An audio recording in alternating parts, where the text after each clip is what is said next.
sur N'Djamena et sur l'aéroport de la capitale tchadienne, à quelques jours du retrait français du Tchad. Mais tout le dispositif de l'opération Manta est encore en place, comme si au dernier moment, on pouvait craindre une attaque des forces libyennes sur la ligne rouge. Avions ravitailleurs prêts à décoller pour alimenter une opération possible des 6 Jaguars qui resteront au Tchad jusqu'à la fin du retrait français. Les seuls soldats français que nous ayons rencontrés à N'Djamena, ce sont ces hommes qui assurent par le bac le passage du fleuve Chari aux camions citernes qui alimentent le Tchad par le Cameroun. Tous les autres militaires français, près de 3000 hommes, sont encore sur la ligne rouge qui coupe le pays en deux, en train de préparer le grand déménagement du 25 septembre qui se fera du nord au sud. Tout le matériel sera ramené ici à N'Djamena et les blindés retraverseront le fleuve vers le Cameroun par ce même bac qu'ils avaient emprunté pour venir en août 83 quand l'armée française est intervenue au Tchad. AMX, automitrailleuses, qui avaient ainsi passé le fleuve Chari pour aller patrouiller dans le désert, repartiront par le même chemin et rentreront par bateau sur la France. On imagine mal que ces hommes se préparent à partir. Pourtant, tous les détails du retrait français, qui portera le nom d'opération Vandoise, ont été réglés par le général Lacaze, qui vient de terminer une mission de 3 jours au Tchad, mais les soldats français vont ignorer jusqu'au dernier moment les modalités du retrait. C'est que la mise en place de Vandoise, nom donné à l'opération de retrait, est sans aucun doute bien avancée, dans le plus grand secret bien sûr. Un corps d'observateurs béninois composé de 15 officiers et sous-officiers serait, dit-on, sur le point d'arriver.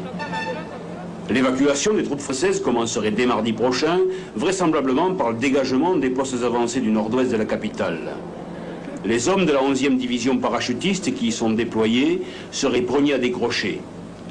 Mais on n'a encore aucune indication précise sur les itinéraires choisis par l'état-major. C'est une opération très complexe qui va se dérouler, qui est sûrement à l'échelon international, donc menée de Paris, et que je suis moi seulement chargé du problème du Tchad, c'est-à-dire la manière dont mes éléments vont petit à petit abandonner des postes pour venir se regrouper à N'Djamena, puis ensuite je ne sais pas où. On me définira les itinéraires et je suivrai les itinéraires. C'est un petit peu comme ils ont futé, on prend tel itinéraire qui n'est pas encombré plutôt que tel autre. Pour le moment, on en est réduit aux hypothèses. Certes, l'évacuation des 3300 hommes et du matériel léger peut sans difficulté s'effectuer par rotation aérienne. Il n'en va pas de même pour les blindés qui avaient été acheminés par le Cameroun puis transbordés d'une rive à l'autre du fleuve Chari qui marque la frontière entre les deux pays. Les travaux d'aménagement de la plage d'embarquement du bac à Farcha par les unités du génie semblent en être un indice révélateur. Le président français. Pour l'instant, l'état-major n'a donné que peu de précisions sur le calendrier et les modalités du retrait des 3300 soldats français de la force Manta stationnés au Tchad.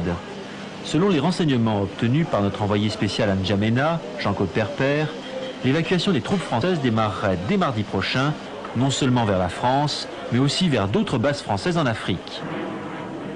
L'opération commencerait par le repli des hommes de la 11e division de parachutistes, qui montaient la garde dans le nord-ouest du pays, le long de la ligne rouge, pour prévenir toute infiltration libyenne.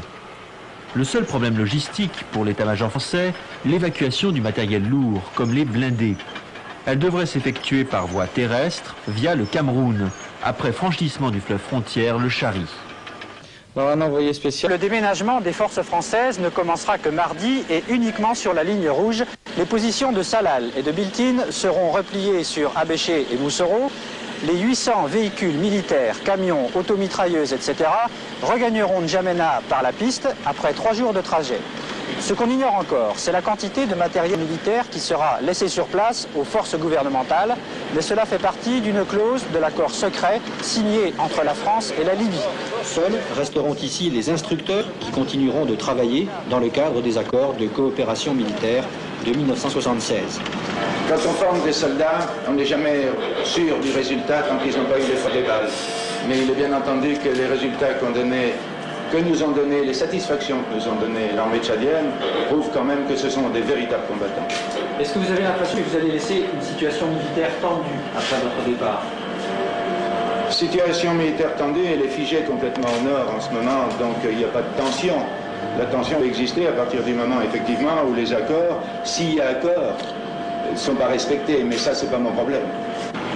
Avec le départ des soldats français, c'est une nouvelle période d'incertitude qui commence pour les Tchadiens.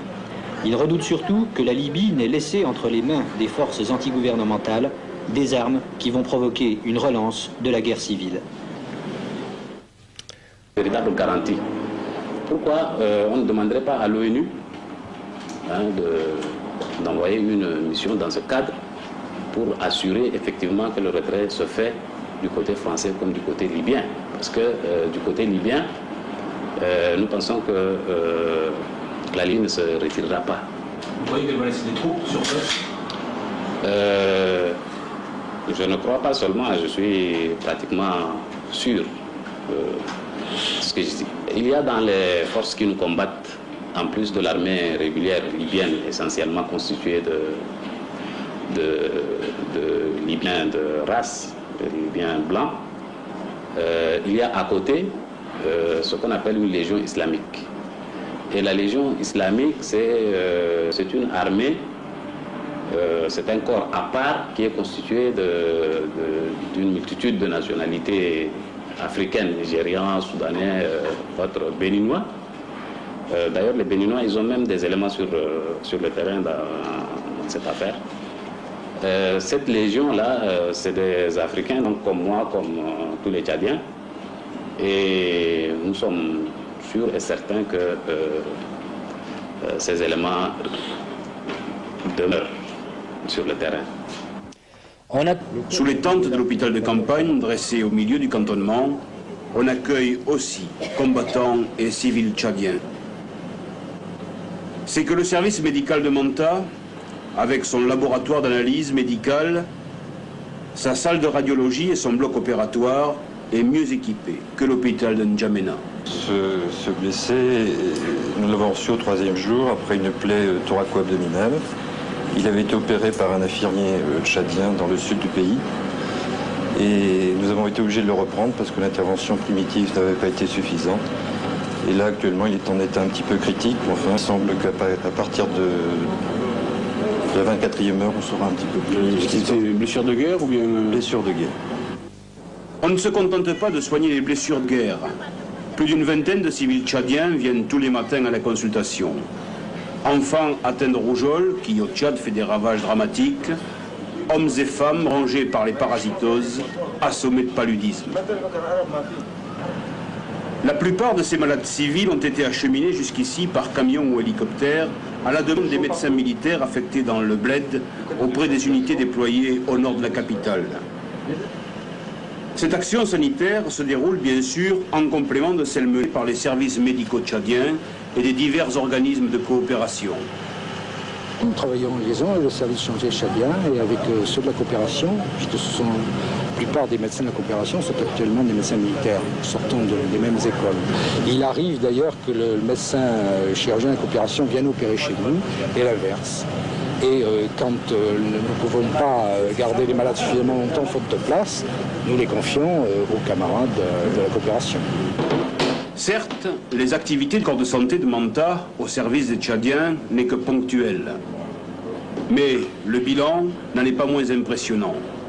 Depuis leur arrivée en juillet 83, les médecins et infirmiers militaires français ont donné 16 647 consultations, pratiqué 667 interventions chirurgicales. Ils ont aussi assuré 3 321 journées d'hospitalisation et plus d'une centaine d'évacuations sanitaires d'urgence par hélicoptère. Les Tchadiens regretteront le départ des Français, pas seulement pour la sécurité qu'apportaient les 3000 hommes de l'opération Manta, mais aussi pour les soins qu'ils donnaient à la population. Plus de 16 000 consultations et 600 interventions chirurgicales en un an de présence au Tchad, comme dans cet hôpital de fortune installé dans le camp de base des Français à N'Djamena, la capitale. Ici, 4 médecins français et 3 infirmiers auront soigné des blessés de la guerre, mais surtout des populations privées de soins médicaux qui venaient chercher refuge et protection. Toutes les maladies qui frappent le Tchad étaient traitées. Les Français possédaient 2 mois de réserve de médicaments et soignaient le paludisme, particulièrement mortel au Tchad, les épidémies de rougeole ou les parasitoses intestinales, maladies les plus répandues. Aujourd'hui, l'heure est au retrait militaire français, avec encore une grande inconnue, la façon dont vont se retirer ces hommes et ce qu'il adviendra du pays quand ils seront partis. Ce qui frappe ici, c'est le manque de confiance des Tchadiens dans l'accord franco-libyen dont ils n'ont pas même obtenu le texte. Ils estiment que Kadhafi est d'humeur trop changeante pour que l'on puisse croire en sa signature et que les garanties de retrait qu'il a données ne sont pas suffisantes.